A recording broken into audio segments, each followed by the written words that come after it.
Bien, en primer lugar quiero dar mis más sinceros agradecimientos y reconocimiento a la señora ministra, a todo ese equipo de trabajo, a mis compañeros y compañeras de toda América Latina con los que hemos trasegado durante tantos años por todas las tierras de América Latina, y a los compañeros y compañeras bolivianas cuyo ejemplo, cuyo testimonio y compromiso en este momento nos llenan de nueva energía.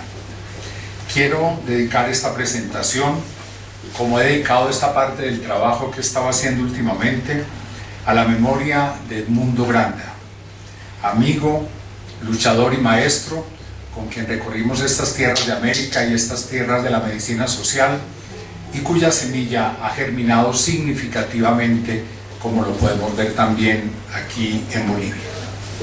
Quiero confesarles francamente que es casi un acto de irresponsabilidad esto que yo hago de pretender resumir la salud pública en algunos verbos, pero lo he hecho a ciencia y conciencia, pensando que es necesario en esta amplitud del campo, en esta pérdida de horizonte en muchos casos, en esta reducción de la salud pública, algunas funciones medibles como lo vamos a discutir, recuperar la esencia, el alma de la salud pública.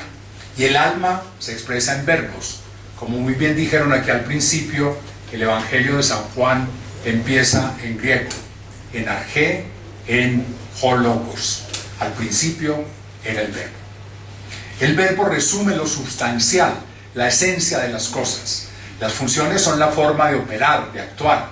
La esencia, y por eso esta búsqueda, apenas incipiente, pero que espero sirva como un estímulo intelectual, porque reconozco públicamente sin ninguna vergüenza. Es un trabajo absolutamente provisional, pero que espero que con la colaboración de ustedes y muchos otros nos pueda servir. Quiero dividir la presentación, la voy a reducir al mínimo en función del cansancio y del partido. La voy a reducir a 3 puntos únicamente. En primer lugar, la delimitación conceptual del campo de la salud pública. En segundo lugar, una breve conjugación de los verbos esenciales de la salud pública, el pasado y presente. Y la última parte, la conjugación o un intento de aproximación a la conjugación en futuro de estos verbos de la salud pública. Digamos en primer lugar que lo fundamental de la salud pública es su trabajo por la vida humana. O sea, la salud pública no está en función de la enfermedad. La salud pública está esencialmente en función de la vida, del bien vivir. Podríamos decir en síntesis que la salud pública es el conjunto de saberes y prácticas relacionadas con el cuidado y el logro del bien vivir de la humanidad. Mejor bien vivir que bienestar. El estar tiene una connotación de estático, de un cierto no cambio, de una cierta no vitalidad, no intercambio, que es lo que nos da vida. Bien vivir es una categoría todavía preliminar, pero mucho más importante porque nos da el sentido del cambio, de la interrelación, de la conexión temporoespacial y con los demás. Entonces es una categoría mucho más viva, para decirlo en los mismos términos. Si entendemos entonces, y Edmundo Granda en esto fue un gran trabajador y un gran teórico, de desarrollar la salud pública como un campo en relación esencialmente con la vida, podemos decir que la salud pública tiene 3 grandes dimensiones. En primer lugar, la salud pública es un campo de saber, un campo de conocimiento, múltiples conocimientos. Conocimientos ancestrales y conocimientos modernos y futuros. Conocimientos de las ciencias sociales y de las ciencias biológicas. ¿El conocimiento de qué? Del bien vivir. Todo aquello que nos ayude a entender cómo vivimos mejor, cómo controlamos las cosas que nos hacen la vida menos feliz, cómo cultivamos aquellas cosas que nos posibilitan una mejor vida. Ese conocimiento, sea o no del escalafón científico ahora, de la evidencia, etcétera, es el saber de la salud pública. La salud pública entonces es un campo del saber. Pero aclaremos, siempre el saber está permeado por el poder. No hay saber neutral, eso también tengámoslo claro. No hay un saber neutral. Entonces, si decimos que la salud pública es un campo del saber, tenemos que decir simultáneamente, es un campo del saber-poder. Pero la salud pública no es solo conocimiento, investigación, pensamiento. La salud pública es un campo de acción, de una gran cantidad de acciones de la sociedad, generalmente en cabeza del Estado o dirigida o orientada por el Estado, pero es todas las acciones que la humanidad desde siempre, ahora y a futuro, ha hecho y hace y hará por el bien vivir de la gente. Acciones de prevención, acciones de saneamiento, acciones de promoción, acciones de organización de servicios, de prestación de servicios, acciones preventivas y curativas. La salud pública es un campo amplísimo de acciones. Y en presente y en futuro tenemos que seguir, digamos, descubriendo, creando las acciones que en cada momento correspondan para la acción. Pero la acción también está penetrada por el poder. Y en este segundo lugar tendríamos que decir, la salud pública es un campo de hacer poder, un campo de interacciones jugadas, realizadas en los juegos del poder en la sociedad. Y en tercer lugar, la salud pública es también un sentimiento, una percepción de mayor o menor bienestar. Podemos decir que esta población tiene más o menos salud, mayor o mejor calidad de vida, mayor o menor bien vivir. Y esos niveles, esos rangos de calidad de vida, de bienestar, de sentirse bien, de sentirse feliz y tranquilo, eso es también salud pública. Ese es el resultado de la salud pública. Entonces, rompamos con esos esquemas de la salud pública simplemente como pruebas epidemiológicas, como pruebas estadísticas, como un saber estático, y abrámonos a una salud pública de conocimientos múltiples, de prácticas múltiples interculturales, y reconozcamos la salud pública como un territorio de poder. ¿Por qué lo de los verbos esenciales de la salud pública? Ustedes saben que a finales del siglo pasado, la Organización Mundial de la Salud y la Organización Panamericana se empeñaron en identificar lo que finalmente, después de múltiples discusiones, se llamaron las funciones esenciales de la salud pública. Y lograron, después de una gran cantidad de discusiones, yo no diría que hay que abonar el interés por darle como una cierta fuerza y presencia a la salud pública, trataron de identificar y concluyeron en principio 9 y luego que había 11 funciones fundamentales de la salud pública.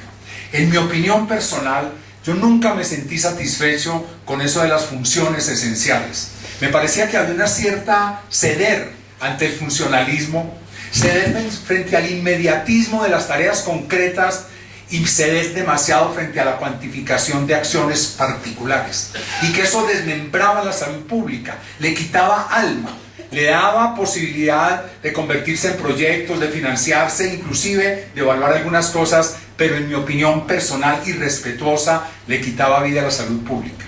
Por lo tanto, desde ese tiempo empecé a pensar que sería bueno replantear la cuestión y pensar en esos verbos esenciales.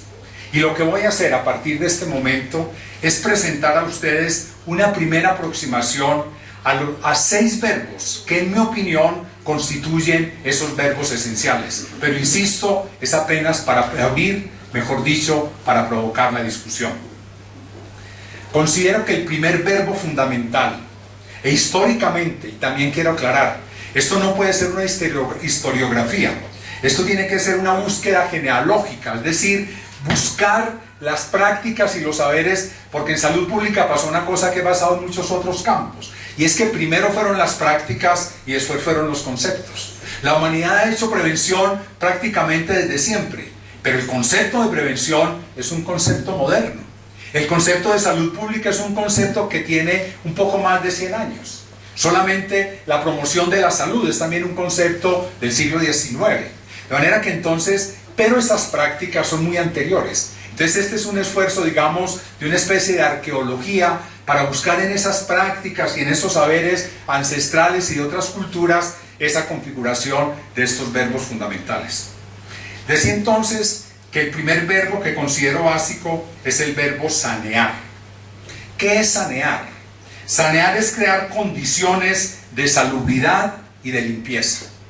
Y entonces el saneamiento tuvo que ver históricamente durante milenios en nuestras culturas con el drenaje, con el manejo de las aguas, con el manejo y la purificación del aire, con la creación de baños, con el manejo de las basuras, con el saneamiento de los alimentos, con la limpieza corporal y también con la limpieza espiritual, con el aislamiento, etc.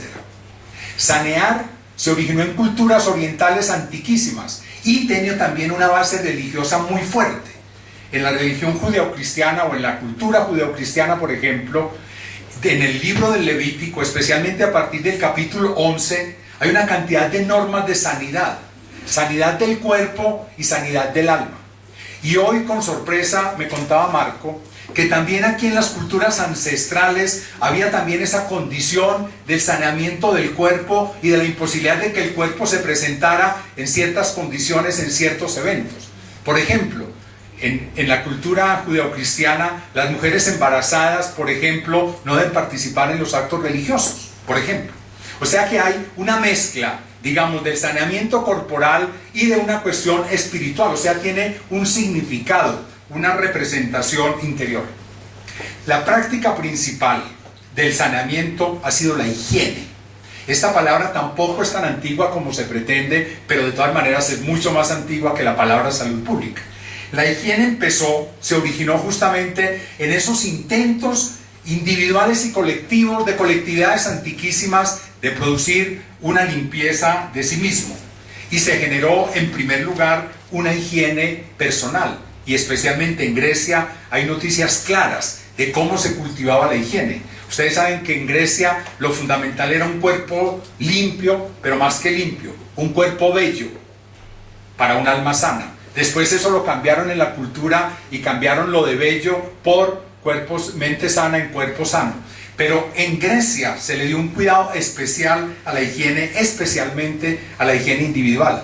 Y atención a esto. Como esto es político, era la higiene individual fundamentalmente de los aristócratas, como lo fue también en la época galénica en Roma y el periodo posterior a Roma, en donde era fundamentalmente la limpieza, la pureza de los gladiadores y de los emperadores.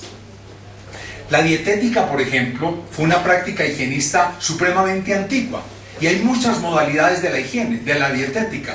Con la dietética, ¿qué se buscaba?